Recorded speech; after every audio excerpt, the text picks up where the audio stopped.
Welcome to Hustle and Flow with Heather Hubbard, episode number 97.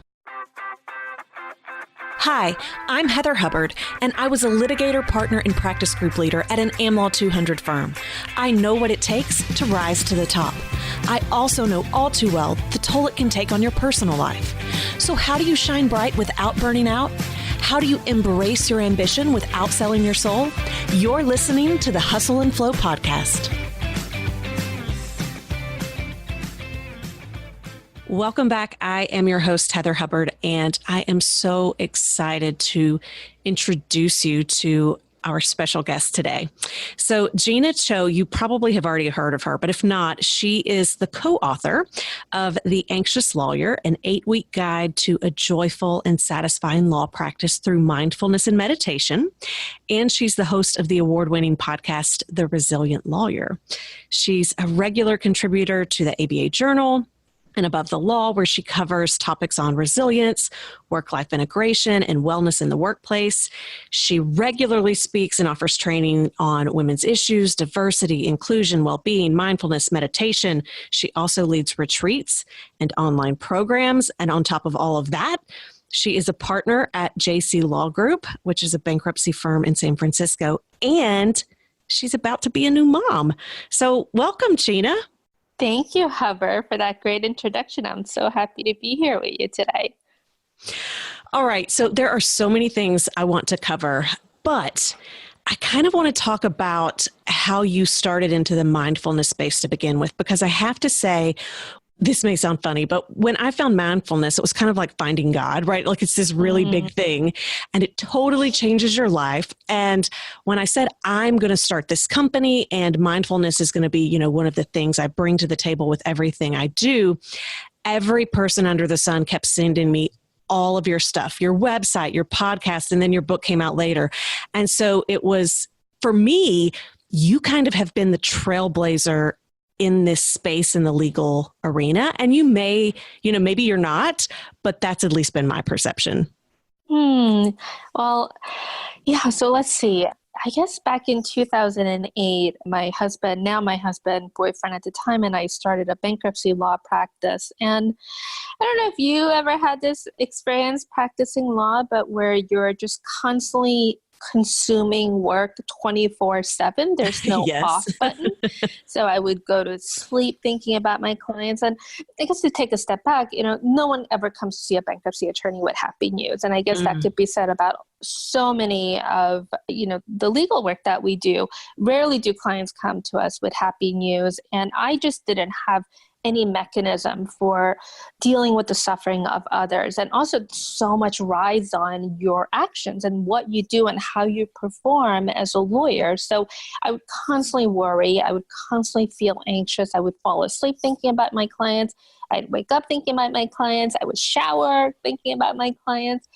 And, the clients would tell me these heartbreaking stories and I would relive their trauma in my head and I would just feel bad. And then I would then add on a little bit of self-hatred on top of that and go, well, Jeena, you're not the one who had a daughter die and now you're $300,000 in debt. You're not the one that went through foreclosure or a job loss or death in the family or divorce. Like, why are you feeling sorry for yourself? You have no right to feel bad about yourself. Why are you feeling bad?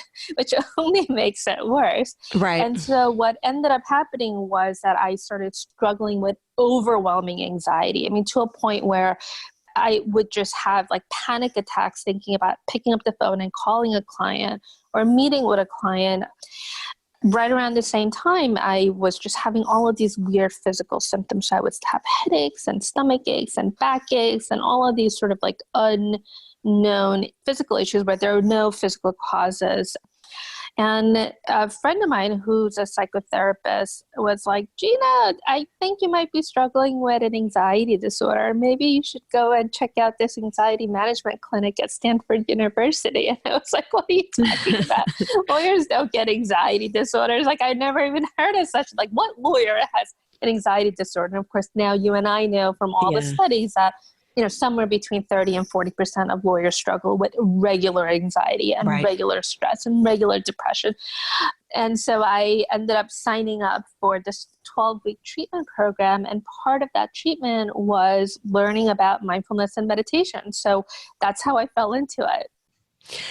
Okay, so obviously it had a positive impact on your life, or you wouldn't still be doing this. What were the like when you did that? Like, what were the changes that you started to see in your practice in your life? I think the biggest change that I noticed was that I was able to hold the experience of being a lawyer. So the stories that the clients told me, having to show up and do these incredibly difficult tasks, sometimes having things not go your way, with just bringing a little bit of compassion into the picture. And rather than saying, if I don't do this correctly, or if the client doesn't get the outcome that they need, then I'm a complete failure as a lawyer. Like a lot of that negative inner chatter really quieted, so that that negative inner critic that we all walk around with, that's constantly sitting on your shoulder, just yammering away, telling you how you're not good enough and you're a screw up, they should never let you in the bar in the first place. I was able to really shift my relationship around that. So I can say at the end of the day, if I had 4 consults that day and every single one of them just broke my heart, I can allow myself the grace to just sit there and say, you know what, I really, really had a hard day. What can I do to be kind to myself? And, before that, I was just like, what? Be kind to yourself? There's no room there's no room for kindness towards yourself. It's like, get back on your laptop and get some work done. And be like, no, like I'm going to go for a walk. I'm going to take a bath. I'm just going to allow myself to sit on the couch and daze off into space or whatever it might be. Yeah, I have to say, when I learned that I could do things like that without judgment towards myself, I mean, that was huge. I never could have done that before mindfulness because the guilt I would have felt, the judgment towards myself, it was just too enormous. Yeah, totally. So, you've received training, you're leading retreats on this, like, I think of like Spirit Rock. How did you decide to continue with the journey and to like take it to the next step or the next level? It was definitely not planned. I think that's just one of the frequent questions that I get. It's like, did you like sit down and write a business plan and come up with a 14, step strategy to do what you're doing? Funny enough, at the end of the 12-week treatment program, because like when you have an anxiety disorder and you go through a treatment program, it's not like you go through the treatment program. It's not like you take a magic pill and poof, all of your anxiety disappears. The anxiety was still there, and I had to continue to work with it. And I think that's really the key, right? Is to practice the skills that you learn, the tools of mindfulness, so that you become more artful at learning how to use them. So at the end of the treatment program, we had to make a commitment for doing something on a regular basis to continue on our journey to healing from social anxiety. So my biggest fear at the time was public speaking. I just hated it. Like my body would just feel like I was going to die, or some awful thing was going to happen every time I had to get up in front of an audience and speak. So I said, I'm going to do 1 public speaking engagement a month for the next year. And so the natural place where I can do that is like at the local bar association or at local lawyer meetings. And I certainly didn't want to talk about bankruptcy. So I was like, okay, what can I talk about? It's like, I'll talk about stress and anxiety management, because what lawyer doesn't want to hear about stress and anxiety management? So I just started talking about my experience of, just having that sense of dread every day, and how I went through this treatment program and how it helped, and just sharing kind of what I learned. And so that first year I ended up doing 12 speaking engagements, because I'm a type A lawyer and I do what I commit to do. Yep. And then I think the second year I ended up doing like 28. And then the year after that, I was doing one like every week. And at some point my husband was like, yeah, you have to treat this like you're going to actually do it and do it as a business, or just say you're only going to go back to doing 1 a month. Because, it's really hard to like travel all across the country and do 1 a week and still say like, well, this is just a side thing that I'm doing. Right. And that's how I fell into it. Oh, that's amazing. I don't know how I didn't know that part of your story. Well, so I think a lot of times when attorneys hear about mindfulness, right, or compassion, they have this fear of, well, I don't want people walking all over me, right? Like this is an adversarial profession and I really have to be tough all of the time. And, you engage in very, important conversations around social issues. And it's interesting to me how sometimes people like try to poke at you saying, oh, you're not being mindful, you're not being compassionate. And you can totally stand in it and say, no, we're talking about two different things. You can be a mindful person, you can be a compassionate person and still be able to stand your ground. Can you talk a little bit about that? Yeah, and the image that I always bring is like the fierce warrior or the samurai, right? Like the Japanese samurai, where they're super disciplined and they're trained, and you can still bring compassion into the picture, right? So I can stand in my truth and say, you know what, I am not going to participate at a conference where there are 50 male lawyers speaking and not a single female speaking. And do that knowing that that is my truth, and also do it in a way that feels compassionate towards myself and also towards them. So I think it's really about where you're coming from, right? Because you can say the same thing from this place of like hatred and anger, which really doesn't serve anyone. It only harms you, or you can come at it from this place of compassion and also speaking your truth. So I think, especially in the space of social justice, I don't think we can do that work if we're constantly sort of immersed in bitterness and anger and hatred. I think that would just, destroy you from the inside out. Yeah, let's talk a little bit about that, because I see a lot of lawyers and friends, just kind of where we are with the current, political climate. They get consumed, right, by what's in the news. And I see it taking them out. Like it's totally stealing their inner peace. What do you recommend for people on how they can bring a more mindful approach to not burying your head in the sand, but not letting it, steal your peace? Yeah, and I just want to say up front that this is still something that I am personally struggling with, and I'm figuring things out just like everyone else. Like how do we live in this hyper connected digital technology, social media world and not completely lose ourselves in it. And so there were just practical things that I started doing. Like I removed, although it's now back on, but I removed like Facebook from my phone. I stopped all alerts. Like I used to subscribe to like the New York Times, and so I would constantly get the little the alerts, the news alert. And I just realized, like I really have to practice what I preach, and I really believe that we have to put ourselves first. Like that's saying secure your own oxygen mask before helping others. So right. And so I think that, really kind of stepping back and say, is this helpful or is this harmful? And most of the time I find just kind of consuming all the news on that moment by moment basis, I think we can justify it and say, well, I want to be an informed citizen.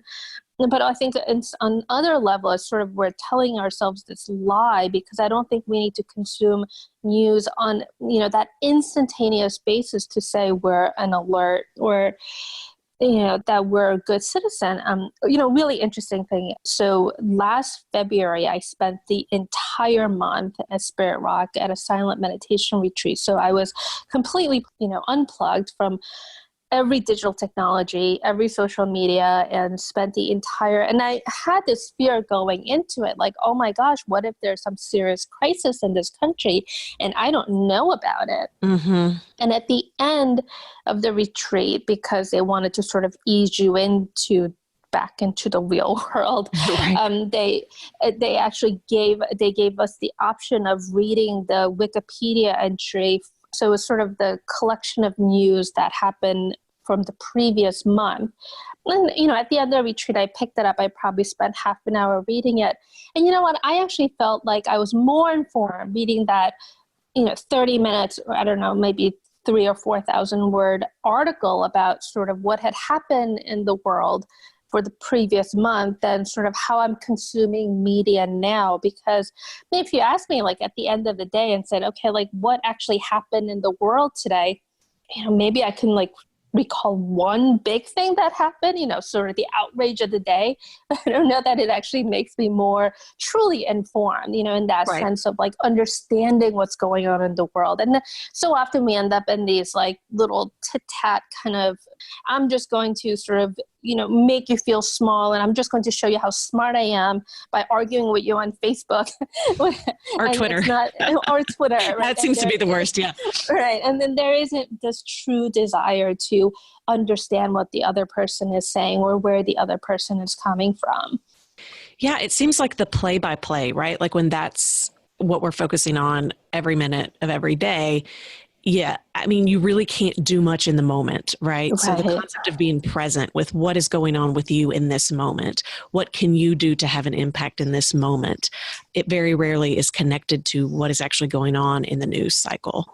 I think that this is going to continue to be an issue and something that we're going to have to address from a mindfulness perspective because one, we're all getting hooked on these notifications in our phones, and we are more connected now than we have ever been. And so when you add that on top of the divisiveness and the divide that we're facing, there just seems to be this level of anxiety among everyone, let alone attorneys. And we already know attorneys have high anxiety levels. So I don't know about you, but I don't know that it's going to get better unless we are really, really focused on taking care of ourselves. Absolutely. Yeah. And I really invite your listeners to think about the impact that consuming media is having on your mental well-being.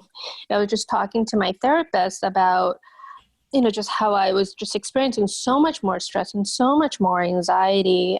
And she was like, yeah, I mean, I'm seeing it with all of my patients. And when I talk to the other therapists, I'm also seeing it. So we're collectively trying to figure out how to help our clients, deal with this. And I was like, oh, that's really interesting that, she's seeing sort of an uptick in the people that are coming in for therapy. And so, I think it's, again, like bringing that sense of compassion into the picture, bringing that sense of, what would it be, if you were being a really good friend to yourself, what advice would you offer? And that's probably not spend another 30 minutes on Twitter or on Facebook. Right? Yeah.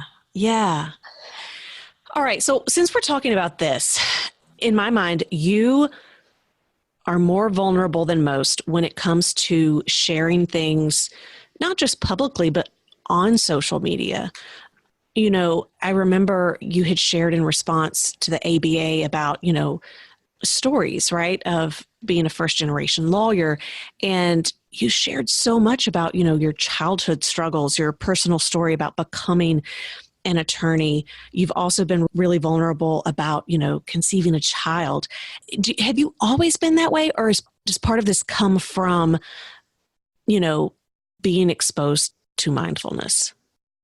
I was definitely not that way for a really long time. I think definitely my mindfulness practice has had an impact in just being more willing to be vulnerable. And I think a lot of that just comes from this inner strength of knowing that, sure, when I share my story, people will criticize it or they'll try to use it against me in some way. But also I see the benefit that it offers to the people that choose to read my work. So, I really believe in what Brene Brown says about vulnerability, that it's a strength, it's not a weakness. And I think so many lawyers also fear being vulnerable. But, I think there's nothing more powerful than in saying, this is my story and it is shaped who I am. And, and I was just reading the new Michelle Obama book, and and I was just so struck by like her vulnerability and the stories that she shared about her journey. And I think those stories connect us. I think if you're willing to be a little bit vulnerable and say, what, this is really hard for me, then it really opens up that opportunity for the other person to be more vulnerable. Then you can really connect on that more human level. And I think it's really hard for lawyers, right? I mean, because I feel like I was taught that appearances matter, right? Like everything in law school about how to eat dinner when you go to an interview or what to wear and etiquette and how to act. And I didn't grow up really knowing these things. And so there was always this fear of I'm going to do something wrong and I have to fake it until I make it and I have to present myself in a certain way. And, we know that depression and suicide is really high in our profession. And I have to wonder, is part of it because we're taught we can't be vulnerable? We have to act like we have it all together and we're perfect all the time. Right. And then that only perpetuates the idea that everybody else around you has it all figured out except you, which only furthers the isolation and that sense of shame and guilt that comes with it, which only feeds into that depression cycle. So yeah, I mean, I totally agree with you. And I have had really, once I started practicing mindfulness, I've had those sort of rare occasions where I can just be a little bit vulnerable. I remember, so in bankruptcy, I often work with the same opposing counsel over and over and over again. And so, you can kind of develop a rapport.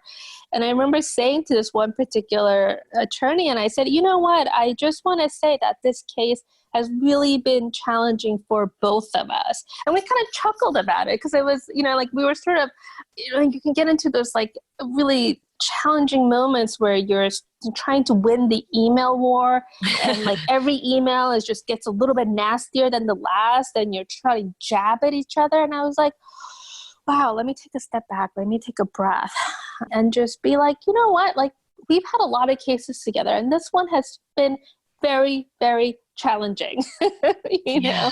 So I think, and like not to sort of lay all of your cards on the table and say, oh my gosh, because of you, I have to go see my therapist twice last week. But I think there are ways in which you can appropriately be, I think just be more human, right? Because I think if you can just connect with the other person on a more human level, I don't know, in my experience, that tends to really help soothe those edges and, sort of soothe the situation.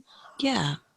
Well, and I'm sure you get this all the time too, but a lot of people tell me they listen to the podcast because they're like, I thought it was just me. Like, you let me know that I'm not alone. Yeah. And that's so powerful, just knowing that you're not alone. I mean, that was one of the things that was really surprising to me because when I went in for the treatment program for my social anxiety disorder, it was a group therapy session. So I think there were like 12 people in my class. And I was like, oh, you mean I'm not the only one that feels anxious whenever I have to pick up the phone and call someone or whenever I have to get up in front of an audience and give a talk? That was really eye-opening just to be like, oh, I am not alone in my experience. Yeah. So for those listening, if they're thinking, okay, I've dabbled in mindfulness before, or maybe I've not, and it's something that I want to be a focus for 2019, how would you recommend that they get started? Well, they can pick up my book, The Anxious Lawyer. It's available on Amazon or at the ABA bookstore. I'm also teaching a year-long mindfulness course called Mindful Pause, and they can learn more about that on my website, jeenacho.com.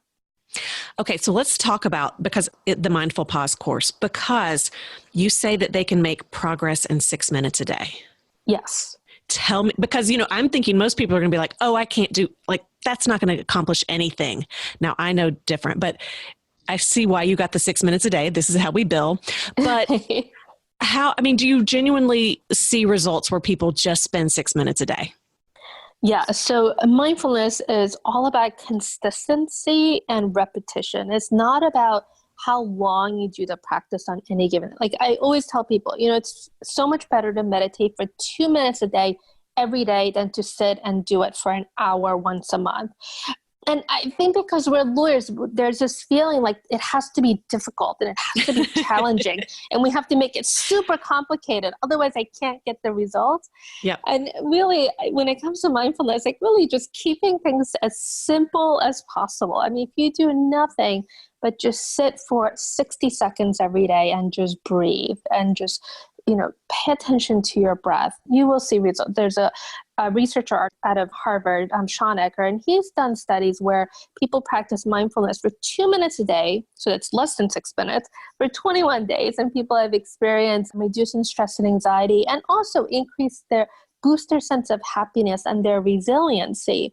So it's really, like, I really can't emphasize this enough, it's really about a consistency. So doing something, every day. And if like meditation isn't your jam, and because sometimes that can also happen where it's just like not your thing, then that's great, right? Choose something else. I mean, really my whole goal and message for every lawyer is to do something that cares for your well-being every single day, and not think about well-being or self-care as like going on vacation once a year to Hawaii or whatever it may be. I mean, that's great. And I'm not saying, you shouldn't do that. I definitely do that. But I think really just doing something that's good for you, that you do just because it feels good, just because it nourishes you every single day. I mean, that's so important.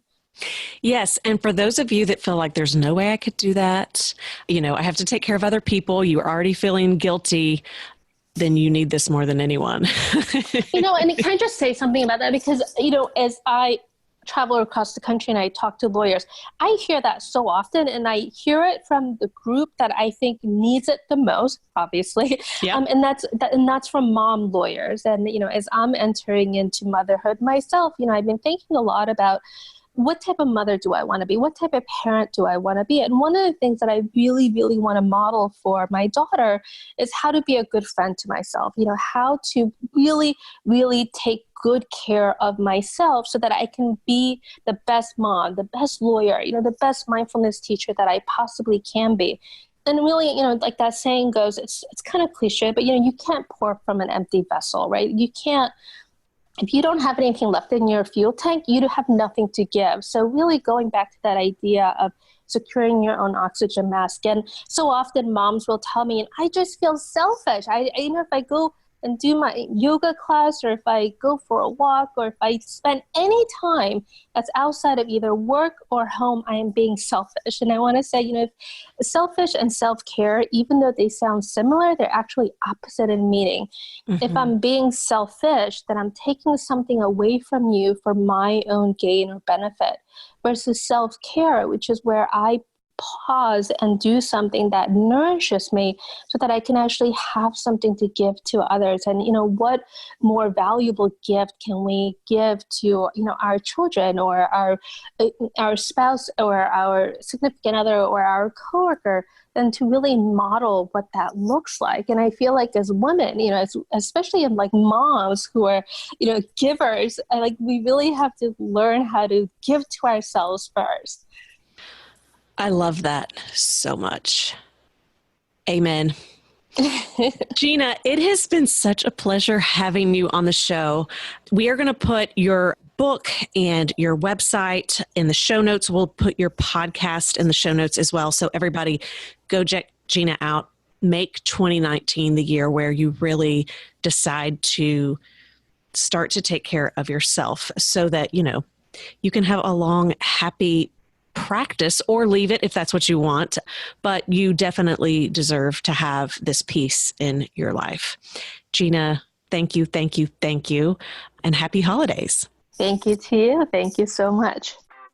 I am super excited to announce that the Life and Law Planner is officially here. It is more than just a calendar. It is a full planning system. If you want to take back your days, your weeks, your months, and your year, order your planner now. It will completely change your life and help you accomplish your biggest goals. There's only a limited quantity available, so go to lifeandlawplanner.com and order yours today.